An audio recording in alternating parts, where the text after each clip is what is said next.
Hey YouTube, welcome to the channel. So today we're going to take a look at another self-defense blade. You guys have seen some of the self-defense blades that I've spoken about in the past. So the one we're going to be talking about today, it's a little bit of an older guy, but still in production.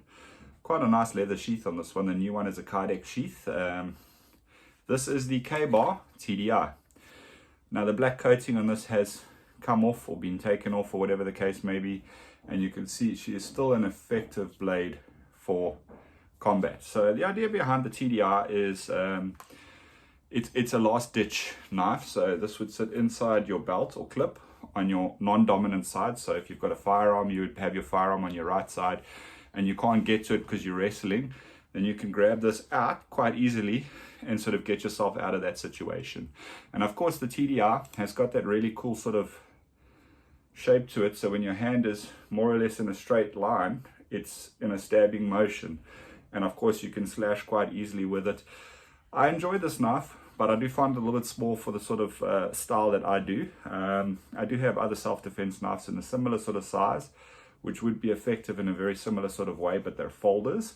This is much quicker to get out and engage with the fighter or the attacker, and you're good to go.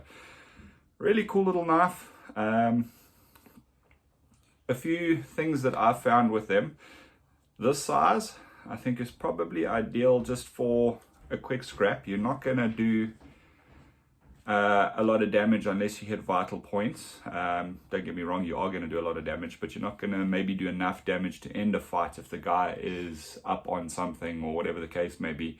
But you'll at least have buy yourself enough time to possibly get them back, so that you could then, you can sort of push back on this. They're going to feel it, they're going to pull back, then you can draw your firearm and engage with them. And I think that's quite important, that you understand that this is a last ditch sort of thing. So don't use this as a primary defensive tool. Never bring a knife to a gunfight. It's not going to end well. But if you are engaging with somebody or in a bit of a clinch and you're busy wrestling with a person, you can draw this out and use this just to gain an advantage over your attacker and to get them off you.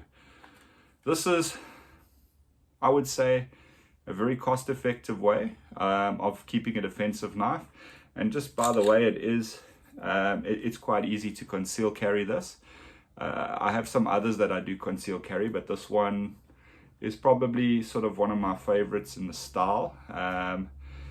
It's not a very practical sort of everyday use knife, so but then I've learned from the system where you don't use your self-defense knife for everyday tasks, because you don't want to have it blunt on the day that you actually need it to defend your life. It needs to be razor sharp. You don't use it for cutting boxes open and stuff. You'll have a second knife or a third knife for whatever other tasks, or use your pocket knife or a box cutter or whatever.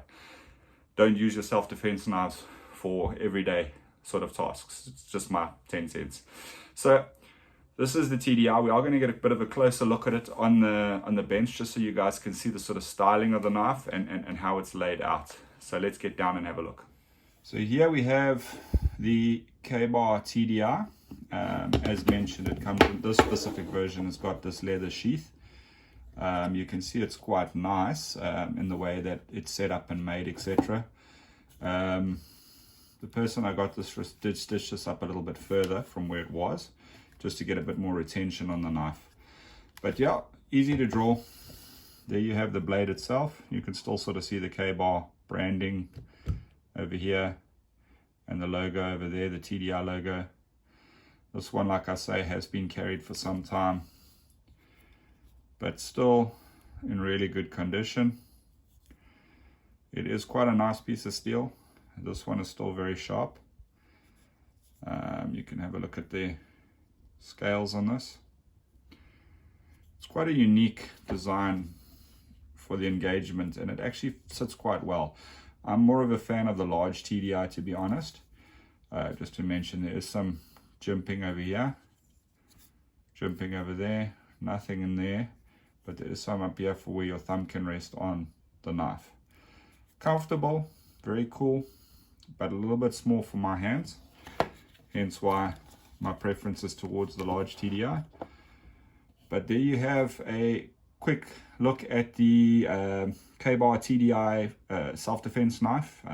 It's a really cool knife, to be honest with you. So if you're looking for something as a last-ditch sort of backup defensive knife, definitely the way to go. It's going to inflict enough damage to get the assailant off you and to protect you. It is, however, not going to inflict as much damage as something like this, but it'll definitely do the job to get you out of the situation much quicker. So that's pretty much it, guys. Keep your eyes open for the next episode. I'm going to be doing a few episodes on defensive blades and the styles of defensive blades, as well as we're going to add a new category to the YouTube channel called self-defense knives, where we will talk a little bit around your sort of Karaman type knives, your karambits, specifically aimed in the self-defense arena. So this would be the first of one of those videos, with many, many more to come. We're also going to have a look at things like the secret edge from Cold Steel and various other self-defensive concealed carry blades. Yeah, that's pretty much it for now. Until next time, everybody, cheers for now and take care.